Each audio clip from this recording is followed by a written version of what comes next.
Hello. Oh. Is this thing on? Hello. Hey, what's up, guys? Welcome to the Ant-Man channel. It is Friday the 12th of September 2014, and I'm your host, Ant-Man. I have a article here from yesterday. It was published 20 hours ago by Art Moore. The right stuff. This is from WND.com. Christians booed Ted Cruz to appease Muslims, with a question mark. Analysts cite Stockholm Syndrome bargain with Arab nationalists. You know, that's exactly what Christians have today, is Stockholm Syndrome. Stockholm Syndrome is like something that you get when you're a hostage and the people that are keeping you hostage are like, that you start to become like deluded pretty much. You start to believe that the people that are holding you hostage are, care about you, and you start to become loyal to them, and this is what we get from terrorism. And if you know how mind control works, that's how mind control works too. It's all trauma based. That's what terrorism is. You see, they 13 years ago run a plane into the Twin Towers, and now we're supposed to be afraid of terrorists. And so the solution that the government gives us is that we should give them all of our rights so that we can be safe. It's funny how, I don't remember who said it. I think it was, I want to say Benjamin Franklin, but I'm probably wrong. He said that if or Thomas Jefferson, that if you give up a little bit of, well, I don't know the exact quote, but he says if you give up your rights for the sake of security, then you will lose both, and you don't deserve it. You don't deserve it either way, because something that you need to know about liberty and freedom is that it's not free. You need to become a citizen of this country and not a civilian. You need to know what your right. You need to know the law. You need to know what your rights are, and you need to be bold enough to follow those laws and uphold your you know what I mean, your unalienable rights. And the rule of law should be always kept in mind as sacred, because you need to want to be on the side of life and not death. You don't want to be on the side of people like this. But let me just get into this. When Senator Ted Cruz, Republican of Texas, speaks to Christian audiences about Israel, he's accustomed to receiving enthusiastic applause whenever he declares his support for the Jewish state. So many Americans wonder why he was booed off the stage when he stated in his keynote address to the In Defense of Christians inaugural summit in Washington, D.C. Wednesday night, that Christians have no greater ally than Israel. There's something weird going on in this country when it comes to Jews. Like, I see that everybody believes that the Zionist Jews run everything, and that we should not be with, allies with Israel. We should hate Jews or whatever. Let me tell you why I don't buy into that. Is because, yeah, I know about the Zionist Jews. I know about what happened in like the 40s and whatnot. I'm aware of that. They're like the Freemasons pretty much. But there's something in the Bible that gives me a lot of fear about being against Israel, and it's not the people, it's the land. I'm not, because we're Israel. I'm an Israelite. You are too, because you're God's people if you believe in Jesus. And so the land in the Middle East is the part that we need to go, ooh. You know what I mean? Because God doesn't like it when you try to divide up his land. You see, we all don't see God, and so we think like this is our land, this is our earth. It's not. This is God's footstool. The earth is God's footstool. It belongs to him. And, justice and judgment and all that, it's good, man, because, I mean, look at all the people that do all the mind control, all the people that are running the world. They're lunatics. They need to be stopped. Isn't the Conference of Middle East Christian Leaders, which ends Thursday, about responding to the threat the Islamic jihadist group ISIS poses to the very existence of Christians in the region? And isn't Israel on the front lines of the war against Islamic supremacists or supremacism?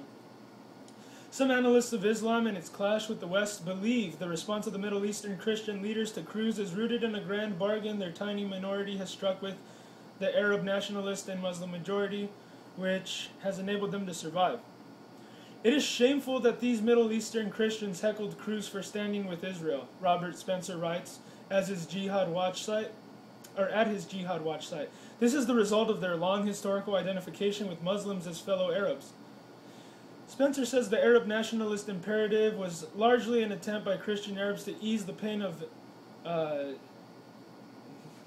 himitude by creating a secular framework upon which Christians could enjoy equal or almost equal status with Muslims. This is a very long article, so I encourage you to go look at it. It is Christians booed Ted Cruz to appease Muslims, WND.com.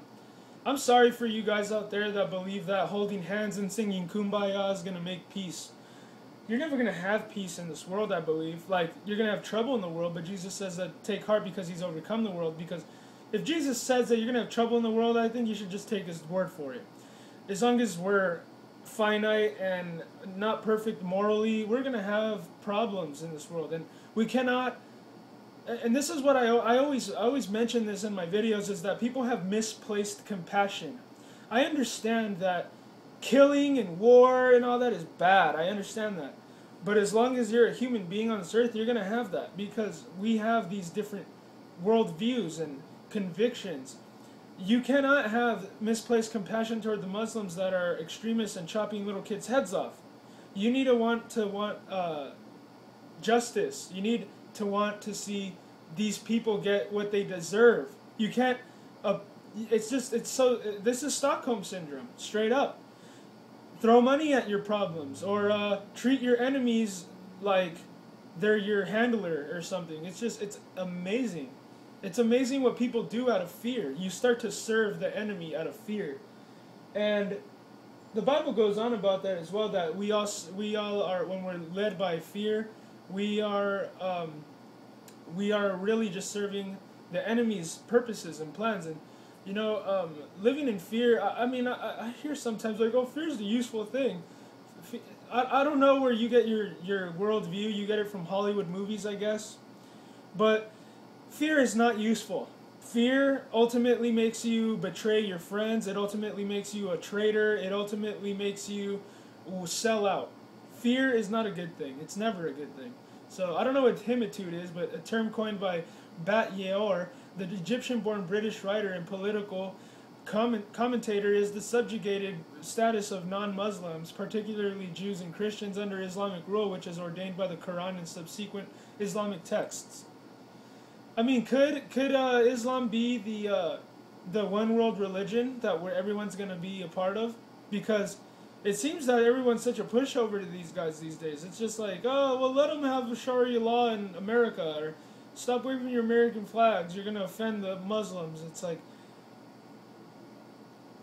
I don't know, dude. It's just that I'm not that big of a coward. I mean, I know I'm weak. I'm a human being. I have weaknesses, but I'm not a coward to that extent. There's a certain line that a man has to have when it comes to evil, and not wanting to satisfy the desires that the evil one wants to realize. Because what he wants to have done here is that, I believe that this is the Islamic State stuff. This is real. This is something to really keep your eye on. The whole caliphate thing is a whole red alert type of end times thing, but you know what I mean? I cannot understand the cowardice out there. I really can't. Because you need to have a line, man. You need to have like a certain integrity about you, that you're not going to sell out to fear. You're not going to want to bow down to the evil one for the sake of peace. These people don't know what peace is. To them, peace is stay Muslim or get your head chopped off. That's peace to them. Under Syria's Bashar al-Assad, or formerly under Iraq's Saddam Hussein, for example, Christians have had a relative degree of freedom in comparison to the immediate existential threat from ISIS, which has taken over portions of Syria and Iraq. Cruz told the gathering crowd at the Omni Shoreham, which included leaders of 6 historic Christian churches in the Middle East, "Tonight we are all united in defense of Christians. Tonight we are all united in defense of Jews. Tonight we are all united in defense of people of good faith who are standing together against those who would persecute and murder those who dare disagree with their religious teachings." And if you are out there and you're trying to compare Christianity to Islam, you're an idiot. Jesus says that if somebody hits you on the cheek, to turn to them the other. Islam tells you that if somebody doesn't believe in your God, then you should, and especially if they're Christian, that you should try to become their friend so that you can, you know what I mean, deceive them and pour battery acid on them. You know what I mean? It's just, it's disgusting. You guys, don't you dare make that idiotic comparison, because not just because you want to say religion is the problem in the world doesn't mean that you can put us in the same category with them. Don't be an idiot, please. You're doing yourself harm. You can say you can say all you want about me that and because I know it's not true. You can accuse me falsely all you want all day, but when you start to make that distinction, and you're an idiot. That's a big idiotic mistake you're making, because it doesn't just, you're not just trying to hurt me by putting my name out there and saying that I'm something I'm not, but you're hurting yourself by appeasing Muslims, is what I would say. He spoke against a genocidal campaign being carried out by Islamic groups such as ISIS, Hezbollah, and Hamas. But when he declared Christians have no greater ally than Israel, crowd members began to boo, and some shouted, "Stop it! Stop it! Oh!" Later, in a statement, he expressed disappointment that anti-Semitism had reared its ugly head at the conference and explained he had no choice but to leave the stage. You think the Nazis are gone? The Nazis are still around. They're just not all big and powerful like they were back in the, World War II. I told them that if you will not stand with Israel, you will not stand with the Jews. Then I will not stand with you, and then I walked off the stage. In a statement, the president of In Defense of Christians, Torek Beklini, sought to minimize the response to Cruz, quoting one of the speakers, Maronite Patriarch Cardinal Bakara al-Rahi. "At every wedding, there are a few wedding crashers," the president quoted Rahi as saying. Beklini said in the statement, "In this case, a few politically motivated opportunists chose to divide a room that for more than 48 hours sought unity in opposing the shared threat of genocide faced not only by our Christian brothers and sisters, but our Jewish brothers and sisters and people of all other faiths and all people of goodwill." But Rahi, who spoke during the same keynote slot as Cruz, has called Israel an enemy state that is occupying Lebanese territory and has defended Hezbollah's right to attack the Jewish state, the Washington Free Beacon reported before the conference. Well, those are hardcore radical Muslim beliefs, you guys. What did I just say about Israel? The thing that I fear about Israel is that that's not your land. That doesn't belong to the Lebanese, that does not belong to the Palestinians, that does not belong to the Jews. It belongs to God. And if you're going to divide his land, he's going to get really hot. And I don't want to make God angry. I would guarantee you that you don't want to make God angry. He is angry. He is bubbling angry every single day at wicked sin, at the fact that evil is perpetually going on all the time. But I would hate to be on his wrath side. I would hate that. And if you are defending terrorists and trying to justify a reason for them to kill innocent people, then you're out of your mind. You're out of your mind. Seriously. Critics noting the event featuring pro-Hezbollah and pro-Assad speakers feared some would try to use it to bolster Washington's support for Assad, the Free Beacon said. Funding for the conference was provided by Clinton donor and Lebanese-Nigerian billionaire Gilbert Chagoury, who pledged $1 billion to Clinton Global Initiative in 2009, the Free Beacon reported. According to U.S. diplomatic cables published by WikiLeaks, Chagoury also backs Hezbollah's top Christian ally in the country, Lebanese politician Michael Aoun, A-O-U-N, I don't know how to say that. A Daily Caller account of the Cruz speech cited an unnamed Middle East analyst who explained many Christians in the Middle East take issue with Israeli military policy, asserting it has made life difficult for Palestinian Christians, driving many from their homes.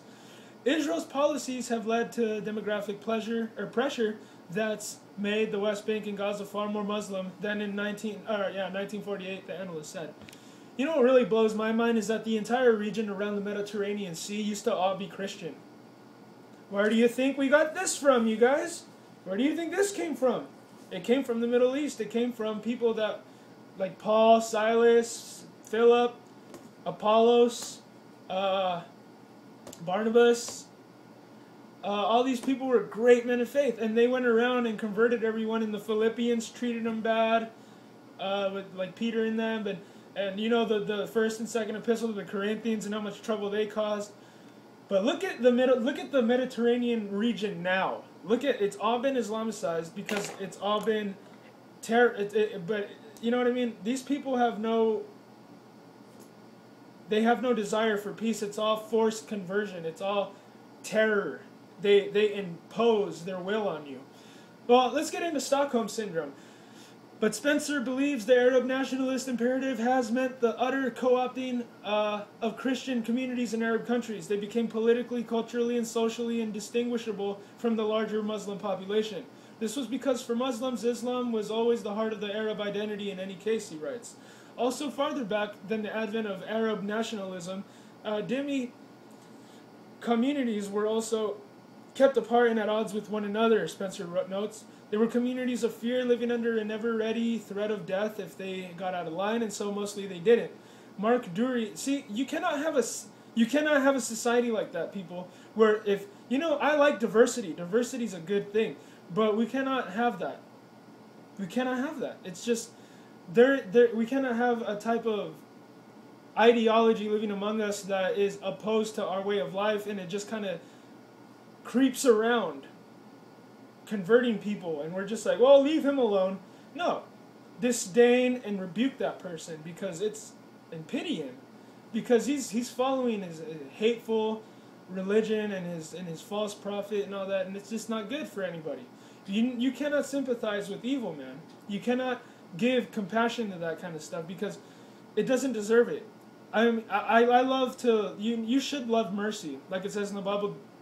You know, act justly, to do justly, to love mercy and to walk humbly with God. But I mean, whose life if it's just it doesn't make any sense to let the enemies trample us underfoot. What good are you but to be trampled under the foot of the enemy if you have no salt and no light in you? You have salt is a characteristic of the Christian that makes us salty. What that means is that we're not, it's like what Jesus said, that he didn't come to bring peace but a sword. Because we are kind of like, it's not that we are looking for fights or nothing, but we do wage spiritual warfare. We tell people the truth. And if they don't like the truth, then it irritates them. It makes them angry. It hurts. It's not something that people want to hear because it challenges their lifestyle. It challenges their way of life and how they have to repent and all that stuff. But anyways, let's get back into this. They were communities living in fear. Mark Dury, an Australian scholar of Islam, in his book about Islam and its historic relationship with Christians and Jews, the third choice, agrees that the general view of Christian leaders in the Middle East toward Israel can only be understood in the context of himitude, a term that has been dismissed as a myth and Islamophobic. Dury contends Palestinian Christian leaders suffer from a form of Stockholm Syndrome in which they side with their captors. Absolutely. It is easier to embrace Islam and deny the problem of potential violence than to face the alternative of fear. It is safer to feel good thoughts about Islam than to have to deal with hard truths, Dury writes. He cites the investigation of Justin Reed Weiner. The guy's name's Weiner. Sorry. Who found that the human rights situation of Christians living in the Holy Land had deteriorated since the Oslo Accords in 1994 and the establishment of rule under the Palestinian Authority. Weiner describes a vicious cycle in which him is eager to placate the Muslims and are afraid if they do not identify strongly with Palestinian nationalist aspirations, including anti-Israeli rhetoric. This leads them to deny the persecution of their community, Weiner contends. Come and read this for yourself. This is a very lengthy article and that I'm not going to be able to get through today. Zionist conspiracies, injecting politics, there's all kinds of no Muslim bashing. I hate the fact that people make up terms like Islamophobic or homophobic. Nobody's afraid of you, homeboy. I'm not afraid of you if you're gay. I'm not afraid of you if you're Muslim. I'm just pointing out the fact that you're wrong. That has nothing to do with fear. I think you're afraid if you're trying to appease with the enemy. If you're trying to make the enemy your friend and you're trying to make him someone that, you know what I mean? You're an idiot. You're an idiot. You cannot make friends with someone who wants to deceive you and then take you out. Because that is his plan. His plan is not to just come at you like, you know what I mean, with his hands up. He's going to come at you as a friend. You know what I mean? It's kind of like, the oldest story in the book, man. It's the Judas character in the Bible. He's deceiving you. The Muslim religion is cowardly because it's just like the Mormon religion. It's just like the Satanist religion. It's just like the Freemason and the Satanist because they lie to you. They deceive you on purpose to try to get you to believe what they believe, or they deceive you on purpose to try to get you to become a victim of their madness. But let me tell you something out there. If you're using that word Islamophobic, or if you're a sympathizer with the enemy, let me tell you something. You're a coward. That's an old word that we all know and that I didn't just make up. You're a coward. You're too scared and afraid and there isn't a stronger term for a coward. That's something I would get in a fight with somebody if they told me I was a coward. I'd show you how much of a coward I am. But to be called a coward, man, that's you don't want to be a coward. I'd rather be dead than be a coward. But nowadays it's like laughable, like ha ha. I watch MTV all day and I don't care about terms like coward. I don't believe in the word coward or whatever. You could say and you can believe whatever you want nowadays because that's the New Age Enlightenment thought of the day. But the reality of it is that you are a coward because you're running away from your problems, and that's going to make your problems worse. So we're dealing with a gigantic problem here in the United States, and that is that we need to distinguish. We need discernment. And if you don't have discernment, then pray for it. Pray to God that He'll give you discernment. What is discernment for? It's so that you can distinguish the difference between good and evil.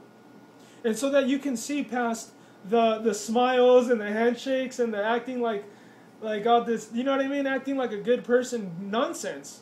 There is nobody named. If you call somebody a good person, you're calling them God. Because there is nobody good but God.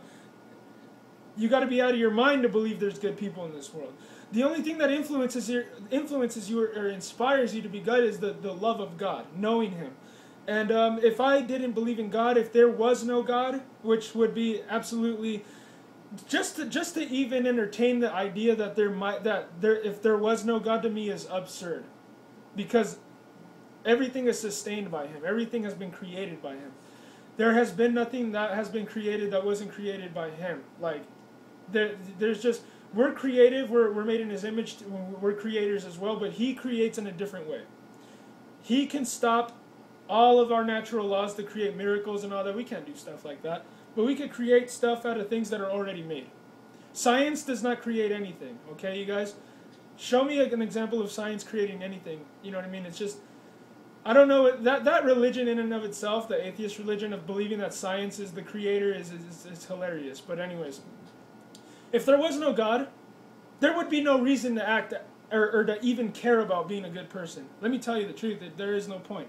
There would be no purpose, and the atheist would be right, that there is no purpose, everything's by chance, survival of the fittest, go and crap on everybody, and that's the way of life. There is no moral accountability. But since there is, thank God, I mean, both sides of the paradigm are both scary. If there is a God, that's terrifying. If there isn't a God, that's terrifying as well. We're on a planet hurling through space right now. What makes you think that if you think about it, that's a miracle in and of itself that we live in a planet that is not being destroyed by asteroids and meteors and all that and solar flares. It's amazing. It really is amazing. It's amazing that we're the perfect distance away from the sun to be able to be a planet that can inhabit life and stuff, or that can have life. And it's just amazing. There's so many miracles about life in and of itself. But but since there is a God, that in and of itself is a terrifying thing, because if there is a God, atheists, we better get to know who that God is, and we better find out what He wants. Because that God is probably going to hold us all accountable for the disgusting things that we see, like people sympathizing with evil. We got churches letting Satanists come in and have their you know what I mean? Their assemblies. What's next, you guys? What's next? We're going to let Muslims chop our heads off at church? Is that next? Because, I wouldn't blame it. I'll be the first one, I guess. Because I guess that's going to be the next thing. Well, don't be hateful. Just let them come and, just as soon as you see the Muslims come into church with their swords and they're bugging their eyes out at you. You have to assume the position. Get down on your face with your butt in the air and put your thumb in your mouth, and that's the way life is. We cannot follow the advice of cowardly, misinformed human beings. We cannot follow after cowardly people, you guys. You need to be bold and stand up to these cowards that are sympathizing with the enemy because they're putting you in danger. Whether you believe in God or not, they're putting you in danger because the ideologies behind the Muslim extremists are that they are against you, and you are their enemy. You are an infidel. You do not believe in their God, and you are in their crosshairs. So do not believe in the lie that Muslims are a religion of peace. They're not. They're a religion of hatred, and their hatred is geared toward all Christians and all good. And yeah, I said it. I don't care.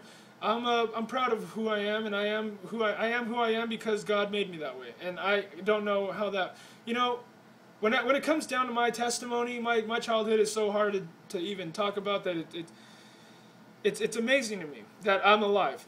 And that is by the grace of God. That is how God puts himself on display in your life, is that you're still here contending regardless throughout all the stuff you've been through. That is God's power in your life. I wouldn't change anything in my past. Anything, because it's led me to be who I am, and that's who God made me to be, and he is the one that causes me to stand. And if anybody comes against me, you're going against someone. I'm not alone. I'm not alone, man. God is the one who makes me able to stand, and if anybody comes at me, you're dealing with not just me, but you're dealing with my angels, you're dealing with God, and I'm proud to say that. You know what I mean? That's not a delusion, that's reality. There are more with me than there are with you, believe me. So you guys get informed out there, man. Know that we're not trying to start, we don't want to fight, but we want people to come to repentance and faith in Jesus Christ, the answer to all our problems in humanity. So God bless you, and subscribe.